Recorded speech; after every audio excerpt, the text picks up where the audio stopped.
मैं आज सबसे पहले शेख रशीद साहब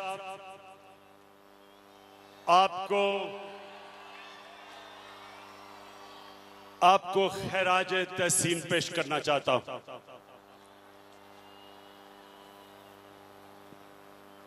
मैं शेख रशीद कभी किसी की तारीफ नहीं की जब तक कि वो उसका मुस्तहिक ना हो, कभी किसी की खुशामद नहीं की। मैं आज आपकी तारीफ इसलिए कर रहा हूं कि मैंने पिछले 9 साल में जिस तरह आपने जहाद लड़ी है पाकिस्तान के सियासी माफिया के खिलाफ, मैं अपनी पार्टी की तरफ से, पाकिस्तानी कौम की तरफ से शेख साहब, हम आज आपको खराज तहसीन पेश करते हैं।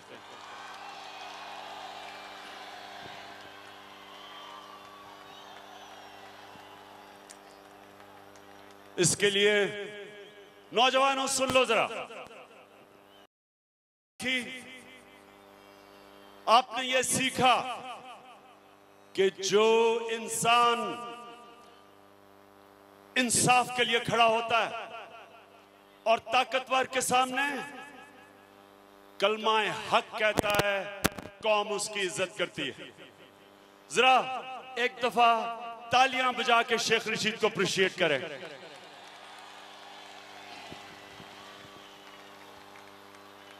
अच्छा, मैं आपको आज अगले आधे घंटे में जो मेरा ख्वाब है नए पाकिस्तान का, उसकी 4 चीजें बताऊंगा। सिर्फ 4 चीजें जिससे इंशाअल्लाह ये एक अजीम कौम बनेगी। मैं आपको यकीन दिलाता हूं ये 4 चीजें हम करेंगे और ये एक इंशाअल्लाह वो कौम बनेगी कि जिधर भी दुनिया में आप हरा पासपोर्ट लेके जाएंगे लोग आपकी इज्जत करेंगे। आपको इस तरह वीजे लेने के लिए लाइनों में नहीं खड़ा होना पड़ेगा। दुनिया में बाहर जो पाकिस्तानी हैं, जो उनको मुश्किलें उठानी पड़ती हैं, इंशाअल्लाह हमने वो पाकिस्तान बनाना है कि जिधर भी दुनिया में पाकिस्तानी जाएगा लोग उसको इज्जत की निगाह से देखेंगे। उससे पहले ये 4 चीजों से पहले मैं आपको सिर्फ थोड़ी देर बात करना चाहता हूं। ये जो जीटी रोड के ऊपर ड्रामा हुआ पिछले दिनों, और ये दुख भरी तकरीर मैंने सुनी कि मुझे क्यों निकाला।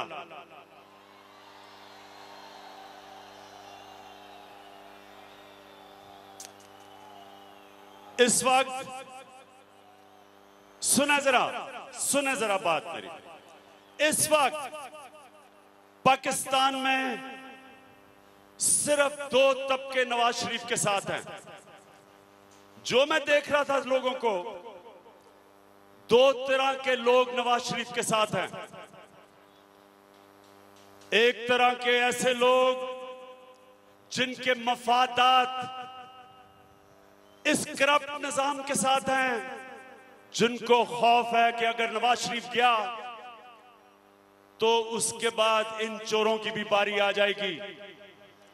ये छोटा सा मफाद परस्त टोला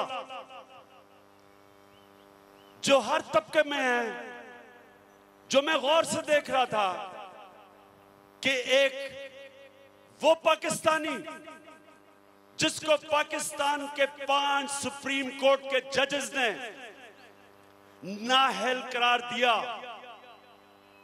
ना उसको सादिक समझा, ना अमीन समझा, ना सच्चा, ना ईमानदार, तो कौन से लोग उसके साथ लगे हुए थे? ये कौन लोग थे? पहले तो मैं आ जाऊं मीडिया हाउसेस के ऊपर। कौन सा मीडिया हाउस खास तौर पे उसके लिए प्रोपेगेंडा कर रहा था? कौन था? कौन सा? मीर शकीलुर रहमान का जियो, जो खुद ही कहता है शकीलुर रहमान कि मैं बिजनेसमैन हूं, मैं सहावत नहीं जानता, मुझे जिधर से पैसा मिलेगा मैं उधर जाऊंगा। बेशक एक कौमी मुजरिम को उसके लिए प्रोपेगेंडा करो, उसके लिए कैंपेन करो अपने जजेस के खिलाफ, सिर्फ इसलिए कि उनको पैसे मिल रहे हैं, वो उसकी हिमायत कर रहा है। और एक और मीडिया हाउस, उसका भी मुझे पता चला है कि एक एलएनजी का टर्मिनल बन रहा है, 200 अरब रुपए का, उसमें उसका शेयर है, उसका भी मुझे पता है। उसकी मैं आज बात नहीं करूंगा, लेकिन मैं आपको यह कहता हूं कि सिर्फ और सिर्फ जिन लोगों को नवाज शरीफ से माशी फायदा हो रहा है वो इसके साथ है। और दूसरे तबके के मुतालिक एक बड़ा अजीम स्टेटमेंट था अब्राहम लिंकन, उसने कहा था कि सारा वक्त थोड़े से लोगों को आप पागल बना सकते हैं और थोड़े से वक्त में सारे लोगों को पागल बना सकते हैं, लेकिन सारा वक्त कोई भी सारे लोगों को पागल नहीं बना सकता। तो ये जो थोड़े से बेचारे लोग हैं, बेवकूफ बने हुए हैं, इनका कोई कसूर नहीं, इंशाल्लाह ये भी थोड़ी देर में जाग जाएंगे। लेकिन मैं नवाज शरीफ से अब एक सवाल पूछता हूं। उसने कहा, ये गौर से सुने, उसने कहा जी अवाम ने मुझे मैंडेट दिया है। ये जज कौन होते हैं? मैंडेट का मतलब सुन लो पाकिस्तानियों, मैंडेट का मतलब यह होता है कि इलेक्शन के वक्त मैं तुम्हारे से वादा करता हूं कि अगर तुम मुझे वोट दोगे तो मैं तुम्हें रोटी कपड़ा मकान दूंगा, मैं तुम्हें एशियन टाइगर बना दूंगा, वगैरह वगैरह।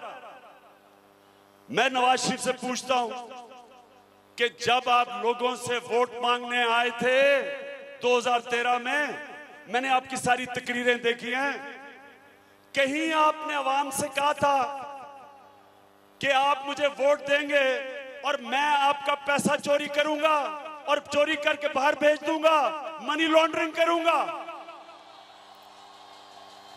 क्या अवाम से आपने ये मैंडेट लिया था? आपने तो तब उन्हें कहा था कि मैं एशियन टाइगर्स बना दूंगा। क्या यह कौम एशियन टाइगर तब बनेगी कि तुम यहां से पैसा चोरी करके पिछले 30 साल से मुल्क से बाहर भेजो, अरबों रुपए की प्रॉपर्टीज ले लो, यहां से पैसा चोरी करो, बच्चों के नाम पे कंपनियां बनाओ, अरबों रुपए के वो बड़े बड़े महलात में रहे, और तुम कहो जनाब जब अदालत आपको पकड़ ले, इंकशाफ इंटरनेशनल हो, आपके साजिश हो गई, अदालत आपको कितनी देर, पिछले 6 महीने से अदालत आपका केस चलाए, तफ्तीश करे, और उसके बाद जब आप पकड़े जाएं आप कहें कि अवाम का मैंडेट चोरी हुआ, और फिर कहें कि जी मुझे क्यों निकाला? नवाज शरीफ, ये नहीं इस वक्त सवाल कि मुझे क्यों निकाला। जो जेलों में बेचारे गरीब लोग पड़े हुए हैं वो आपसे पूछते हैं हम जेलों में क्यों हैं? कोई बेचारा बकरी चोरी में, कोई भैंस की चोरी में, कोई स्कूटर की चोरी में, वो जेलों में सड़ रहे हैं। और अरबों रुपया इस कौम का चोरी करके मुल्क से बाहर ले जाओ, सुप्रीम कोर्ट के सामने झूठ बोलो, झूठ पकड़ा जाए, उसके बाद जाली कागज लेके आओ सुप्रीम कोर्ट में, वो पकड़े जाएं, और उसके बाद कहो मुझे क्यों निकाला? और ये सारा ड्रामा पाकिस्तानियों क्यों हो रहा है? ये क्यों हो रहा है? ये नैब और सुप्रीम कोर्ट को प्रेशर करने के लिए हो रहा है। नैब ने अभी तक हुदैबा पेपर मिल केस में अपील नहीं की। क्या ये नैब के ऊपर नवाज शरीफ का प्रेशर तो नहीं है? नैब के लोगों सुन लो, सारा पाकिस्तान देख रहा है आपकी तरफ। आज सारा पाकिस्तान हाथ उठा के पाकिस्तान के सुप्रीम कोर्ट को दुआएं दे रहा है। आज सारा पाकिस्तान हमारे वो जो 6 JIT के लोग थे उनको दुआएं दे रहा है।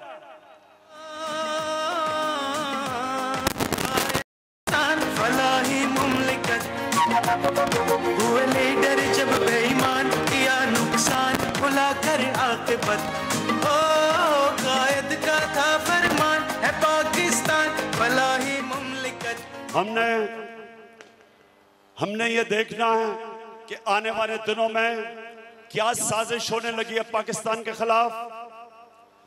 ये जो GT रोड के ऊपर एक साजिश तो नजर आ गई पाकिस्तान के सुप्रीम कोर्ट के खिलाफ, और दूसरी साजिश नजर आ रही है जो ये पाकिस्तानी फौज के खिलाफ बार बार इशारे कर रहे हैं। इनको शर्म आनी चाहिए। पहली दफा पाकिस्तान के आर्मी चीफ ने, ये तो मैंने पहली दफा सुन रहा हूं, 3 दफा उसने कहा है कि पाकिस्तान की फौज पाकिस्तान की जमहूरियत के साथ खड़ी है, पाकिस्तान के आइन के साथ खड़ी है, पाकिस्तान के इदारों के साथ खड़ी है। और हम क्या चाहते हैं? हमारी फौज अगर कहती है कि हमारी जमहूरियत के साथ खड़ी है, तो नवाज शरीफ भी आपके खिलाफ कैसे साजिश हो गई?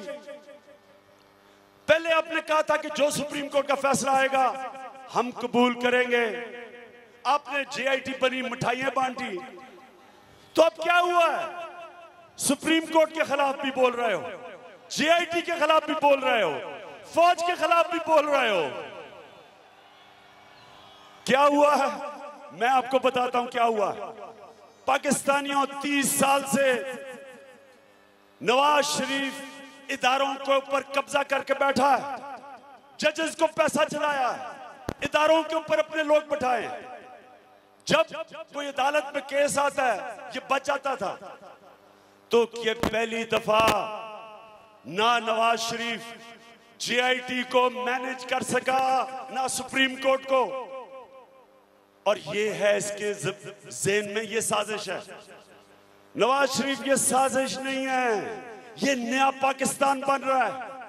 ये वो पाकिस्तान बन रहा है जिधर तुम्हारी तरह के ताकतवर डाकू कभी जजेस को नहीं खरीद सकेंगे, तुम्हारी तरह के डाकू इदारों को तबाह नहीं कर सकेंगे, तुम्हारी तरह के वो लोग जो अपने पैसे बचाने के लिए मुल्क को तबाह करने के लिए तैयार हैं, ये वो पाकिस्तान नहीं है। ये बदल चुका है। ये जो आपने सारा GT रोड पर ड्रामा किया, मैं आपको चैलेंज करता हूं कि जितने भी लोग पिंडी से लेकर लाहौर तक निकले, मैं आपको चैलेंज करता हूं कि अपनी अदलिया के लिए, अपनी JIT की परफॉर्मेंस हीरोज के लिए, अपनी पाकिस्तानी फौज के लिए जो फाटा से लेके बलोचिस्तान से लेके कराची में कुर्बानियां दे रही है हमारे लिए, मैं आपको आज चैलेंज करता हूं कि मैं 10 गुना ज्यादा लोग एक ही जगह निकालूंगा इनके लिए।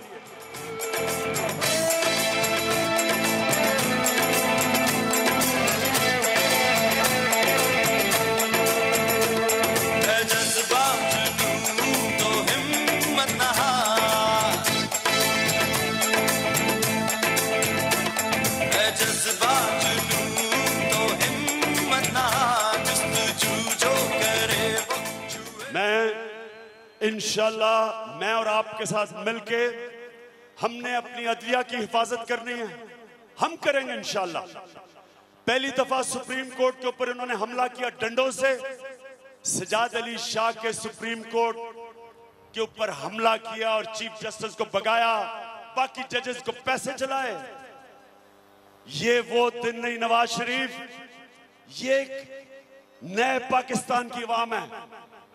ये सोशल मीडिया का जमाना है। ये जागे हुए लोग हैं, जागे हुए नौजवान हैं, जागे हुई ख्वातीन हैं इस मुल्क में। इंशाअल्लाह जब भी वक्त आएगा ये कौम अपने सुप्रीम कोर्ट और अपनी फौज के साथ खड़ी होगी। अब मैं आपको, क्योंकि शेख साहब की हम सब इंतजार कर रहे हैं और शेख साहब आपका शुक्रिया, आपने हमें इनवाइट किया। मैं जरा आपको 4 चीजें बताना चाहता हूं जो इंशाअल्लाह नया पाकिस्तान बनेगा। उससे पहले अपनी कौम से एक वादा लेना चाहता हूं कि देखें, अगर नया पाकिस्तान मेरा वादा है, मेरा आपसे वादा है कि इंशाअल्लाह अल्लाह ने मौका दिया, ये एक अजीम कौम बनेगी। मैं आपसे इसलिए वादे करता हूं नौजवानों, इसलिए वादे करता हूं कि मैं बचपन से ख्वाब देखता था। 9 साल की उम्र में फैसला किया कि पाकिस्तान के लिए क्रिकेट खेलूंगा। 9 साल का था। बड़े लोगों ने मजाक उड़ाया, कहते तुम नहीं खेल सकते, तुम ये हो तुम वो। खेला 18 साल की उम्र में। फिर मैंने कहा मैं दुनिया का बेस्ट ऑलराउंडर बनूंगा, मजाक उड़ा और इंशाअल्लाह अल्लाह के करम से बन गया। फिर कप्तान बना। लोगों ने कहा कि फास्ट बॉलर कप्तान नहीं बन सकता। ख्वाब थी कि हमारा पाकिस्तान भी एक दिन वर्ल्ड कप उठाए, अल्लाह ने वो जिताया। फिर कहा कि कैंसर हॉस्पिटल बनेगा। वालदा की तकलीफ देख के सोचा कि यहाँ गरीब आदमी, यहाँ तो 95% लोग कैंसर का इलाज करवा ही नहीं सकते। तो एक ख्वाब थी कि पाकिस्तान में कैंसर हॉस्पिटल बने, लेकिन जिधर 70 से 75% मरीजों का मुफ्त इलाज हो। मजाक उड़ा, बड़ी देर तक लोगों ने मजाक उड़ाया। लोगों ने कहा नामुमकिन है। कोशिश की, ख्वाब था, अल्लाह ने कामयाबी दी। इंसान कोशिश करता है, बन गया। फिर नमल यूनिवर्सिटी, पहली पाकिस्तान की इंटरनेशनल स्टैंडर्ड की यूनिवर्सिटी देहात में बनाई। कोई प्राइवेट यूनिवर्सिटी देहात में नहीं है, प्राइवेट सेक्टर में। पहली यूनिवर्सिटी नमल में बनाई। लोगों ने कहा फैकल्टी नहीं आएगी, प्रोफेसर नहीं आएंगे। आज माशाल्लाह नमल यूनिवर्सिटी 90% गरीब घराना के बच्चों को इंटरनेशनल स्टैंडर्ड की डिग्रीज मिलती हैं, बन गई। फिर पॉलिटिक्स में आया। 10 साल तो बहुत ही मजाक उड़ा। उसके बाद 5 साल उससे कम मजाक उड़ा। और आज ये देखें कि अल्लाह का करम है कि वो पार्टी बनी जिसने पहली दफा पाकिस्तान के स्टेटस को का मुकाबला करने के लिए तैयार हो गई। पाकिस्तान के नौजवान जाग गए। हमारी ख्वातीन पहली दफा शिरकत करनी शुरू हुई नेशन बिल्डिंग में। और इंशाअल्लाह ये पार्टी वो है जो पार्टी स्ट्रगल करके ऊपर आई है। ये वो पार्टी है, जब बारिश हो रही थी तो हमें किसी को फिक्र नहीं थी कि बारिश होती रहे, हमने आज जलसा करना था। धरने में हमें बड़ी आदत पड़ गई थी।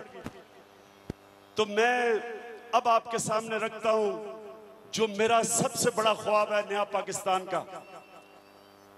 4 चीजें इंशाल्लाह करेंगे तो नया पाकिस्तान बनेगा। उससे पहले जो मैं अपनी कौम से एक्सपेक्ट करता हूं, जो आपने करना है, देखें मैं अकेला नया पाकिस्तान नहीं बना सकता। आपने और मैंने मिलकर नया पाकिस्तान बनाना है। आपसे जो मैं तवक्को रखता हूं वो ये, सिर्फ एक चीज चाहता हूं, सुन रहे हो? एक चीज मैं चाहता हूं पाकिस्तानियों कि आप एक सच्चे लोग बनो, सच बोलना सीखो। एक चीज चाहता हूं, फिर से मैं सिर्फ आपसे एक चीज चाहता हूं कि जो लोग सच बोलते हैं अल्लाह उनकी इज्जत करता है, करवाता है। इज्जत अल्लाह की तरफ से आती है। कभी भी झूठ बोलने वाले की इज्जत नहीं होती, चाहे वो नवाज शरीफ हो, चाहे वो कोई अरबोपति हो। जो इंसान झूठ बोलता है इंसान उसकी इज्जत नहीं करते। तो पाकिस्तानियों, हमने अजीम कौम बनना है। आपसे सिर्फ मैं एक चीज एक्सपेक्ट करता हूं, तवक्को एक है कि हमने सच बोलना सीखना है, हमने राय हक पे खड़े होना है। हमने जो दुनिया के अजीम लीडर थे, हमारे नबी सल्लल्लाहु अलैहि वसल्लम, नबूवत से पहले भी लोग उनको सादिक और अमीन कहते थे। आज मैं ये जो सुन रहा हूं, एक साजिश चल रही है कि वो मुल्क, वाहिद मुल्क जो इस्लाम के नाम पे बना था, एक बड़ी ख्वाब थी इलामा इकबाल की, और लीडर थे कायदे आजम। नबी सल्लल्लाहु अलैहि वसल्लम की दो क्वालिटीज थी, दो सिफतें थी नबूवत से पहले, सादिक और अमीन। आज यहां साजिश चल रही है कि आइन के अंदर से आर्टिकल 62, 63 निकाल दें। ये नवाज शरीफ अभी मेरे ख्याल में कहने वाला है या कहता भी गया है। मैं सवाल ये पूछता हूं कि नवाज शरीफ, तुम्हारा मतलब क्या है कि सादिक और अमीन निकाल दें? आप क्या आइन में ये डालना चाहते हैं कि जो एक दफा इख्तिदार में आ जाए वोट लेके, उसको चोरी करने की इजाजत दे दी जाए?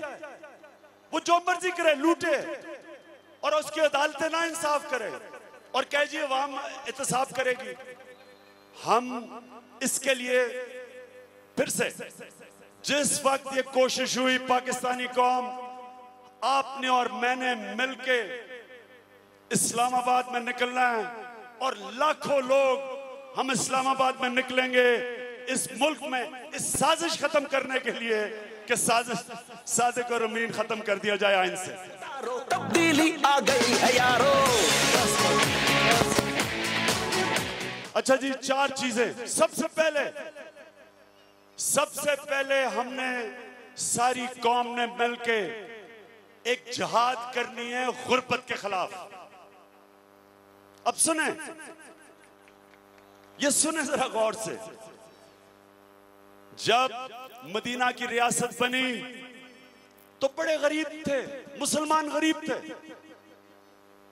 लेकिन नबी सल्लल्लाहु अलैहि वसल्लम ने दुनिया की तारीख की पहली फलाई रियासत बनाई, और उन्होंने सबसे पहले अपनी कौम के गरीबों को उठाने की कोशिश की के लिए।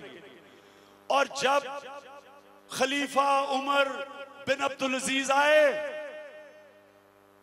तो ज़कात देने के लिए गरीब लोग नहीं मिलते थे मदीना की रियासत में। एक ऐसा भी वक्त आया, आजकल के दौर में पिछले 30 साल में चाइना ने, फिर से सुनो, चाइना ने 30 साल में 50 करोड़ लोगों को गुर्बत की लकीर से निकाल के ऊपर ले आए। 50 करोड़ लोगों को गुर्बत से निकाल के ऊपर ले आए चाइना के अंदर। और जब उन्होंने गरीबों को ऊपर निकाला तो चाइना की खुशहाली आ गई।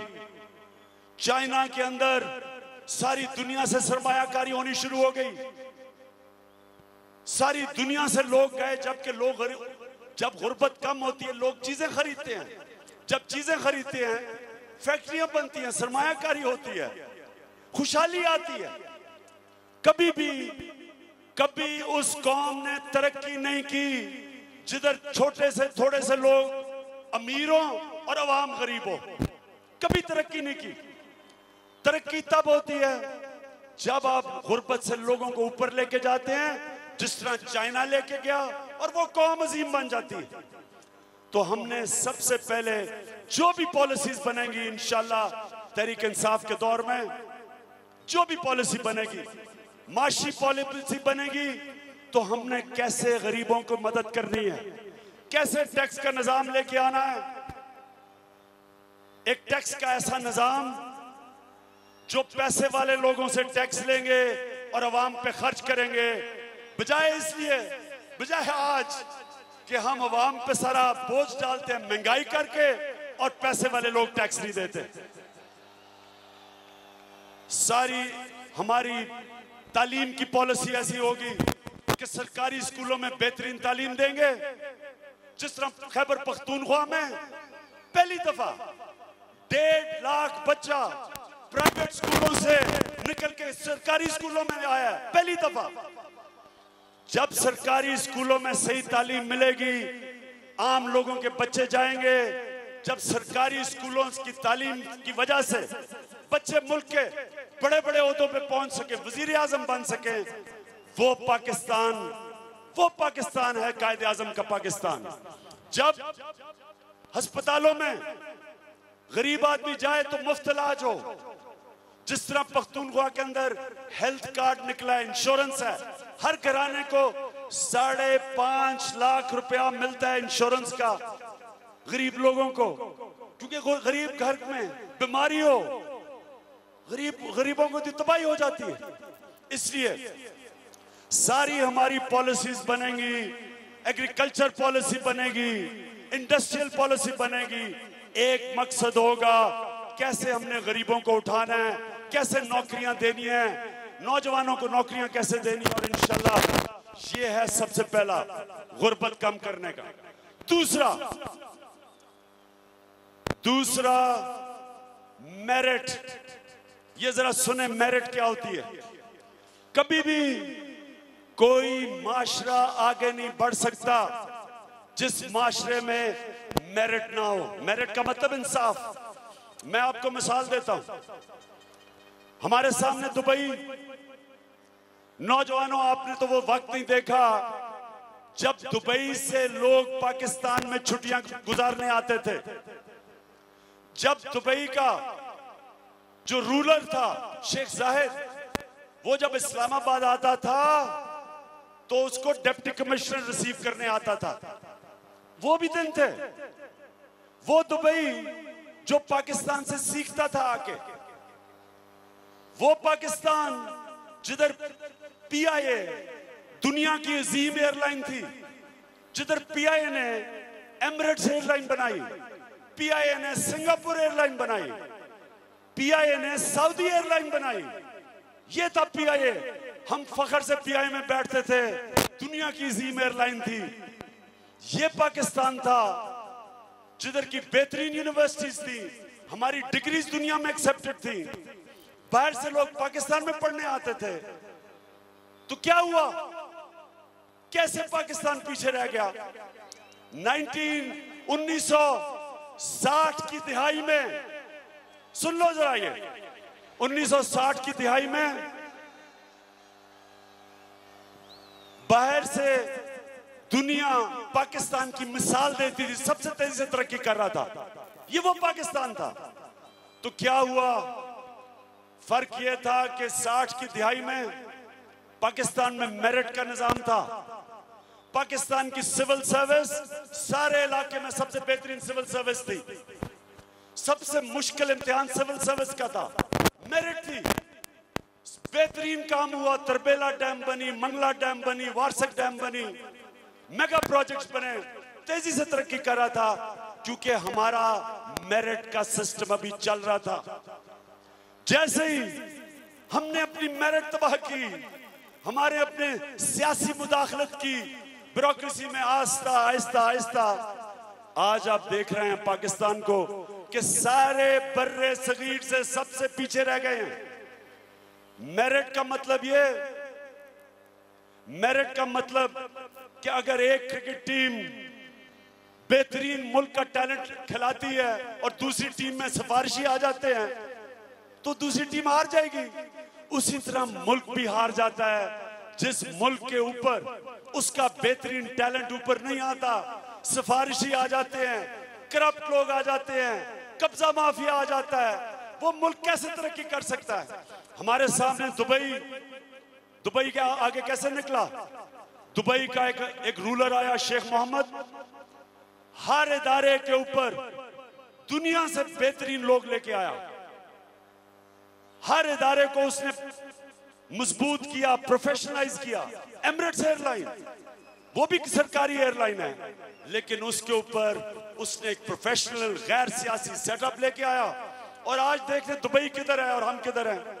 तो हमने मेरिट लेके आनी है, और जितनी बेहतर जमहूरियत उतनी बेहतर मेरिट। ये जो फैमिली पार्टीज हैं कि बाप है तो बेटा है तो उसका बेटा है, उधर नवाज शरीफ है तो उधर बीबी मरियम है, उधर शहबाज शरीफ है तो छुटकू हमजा शरीफ है।